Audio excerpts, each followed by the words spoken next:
Olá, bem-vindos à segunda parte da Primeira Guerra Mundial. Nesse vídeo vamos abordar as características da Primeira Guerra Mundial. No início do século XX não havia televisão na casa das pessoas. Máquinas fotográficas eram artigo de luxo para a maioria dos cidadãos. Esses não tinham visto fotos de horrores que uma guerra causava e viam sua ida de entes queridos à guerra como algo heróico e amor à pátria. A ida desses soldados à guerra era recepcionado com músicas, flores e abraços femininos. Se tinha a ilusão de que iriam ser vitoriosos e ilesos a tudo isso. Mal sabiam eles que a principal característica da guerra foi o alto número de soldados mortos. Muitos voltaram mutilados e outros psicologicamente abalados para casa. Também houve o alto número de estupros de mulheres e crianças com a invasão dos inimigos aos territórios. Muitos soldados não tinham armas decentes e possuíam poucos equipamentos, o que obrigou a construir valas nos territórios inimigos, conhecidos como trincheiras.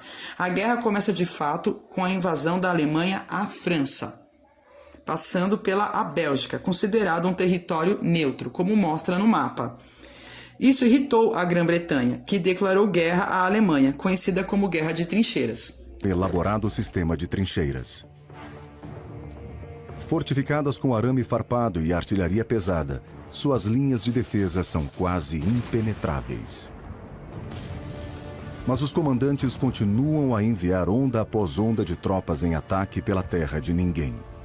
É o impasse da Guerra de Trincheiras. Nenhum exército pode avançar. Tropas são massacradas.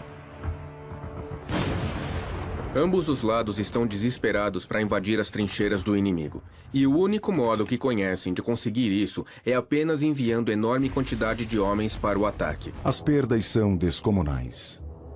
500 mil de homens mortos só nos primeiros 5 meses. E qualquer avanço é minúsculo e quase sempre perdido na batalha seguinte. Ambos os lados acreditavam que a guerra terminaria por volta do Natal. Mas o que de fato aconteceu foi que logo se tornou um atoleiro ao norte da França, em que os dois lados confrontavam um ao outro por cerca de 560 quilômetros de sistemas de trincheiras. As condições das tropas eram miseráveis. Se tivessem sorte, bunkers temporários ofereciam pouco abrigo, mas a maioria ficava completamente desprotegida, molhados, congelados, imundos e expostos a constante fogo de artilharia. Viver nas trincheiras para os soldados era uma experiência horrível. O fronte ocidental é conhecido pelo seu clima frio e úmido, muita chuva, muita lama. Era difícil de obter comida quente, era difícil de se lavar. Havia vermes, havia ratos. Outra característica foi a tecnologia de guerra. Armas foram desenvolvidas com o intuito de matar o maior número de soldados com um único disparo. A matança em massa desses soldados eram produzidos por canhões e bombas que se destroçavam os corpos. Mas o mais temido era o lança-chamas. Com os gemidos de dor e o cheiro de carne queimada, os soldados recusavam utilizar esse arsenal, levando a Alemanha a recrutar presidiários para utilizá-la. Devido ao solo arenoso, os tanques de guerra também foram fabricados para poder ser utilizados. O gás tóxico foi fabricado nos Estados Unidos e utilizado pela França, que jogava nas trincheiras dos inimigos alemães. Era uma resposta ao lança-chamas. Cegava soldados e incentivava a produção de máscaras por mulheres nas fábricas. Armas de longo alcance, como granadas e metralhadoras, também foram muito utilizadas. Metralhadoras eram muito pesadas e precisava de uma equipe para carregar e substituir o artilheiro. Os ataques aéreos não foram muito bem-vindos no começo da guerra, mas se mostraram eficientes com o lançamento de bombas. A ameaça de destruição de monumentos históricos também, como esse caça alemão sobrevoando as pirâmides de Gizé no Egito. Além de trincheiras, baionetas,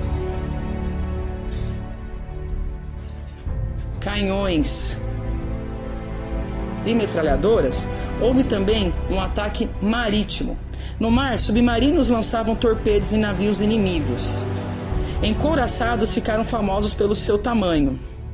A guerra matou 8 milhões de soldados em cada país. Ao todo foram 13 milhões. Somando civis e mulheres, foram 20 milhões de vítimas e que causou a saída da Rússia da guerra em 1918 para a realização do seu projeto socialista. Também houve a entrada dos Estados Unidos para tentar conter o número de mortos. A participação das mulheres foi outra característica importante da guerra, seja nas fábricas ou nas guerras, como a piloto Mary Stimson e a enfermeira Mabel Claire. A entrada das mulheres no trabalho mudou a vida para sempre e veremos as consequências disso para a próxima aula. Até lá e obrigada por ter ouvido essa aula.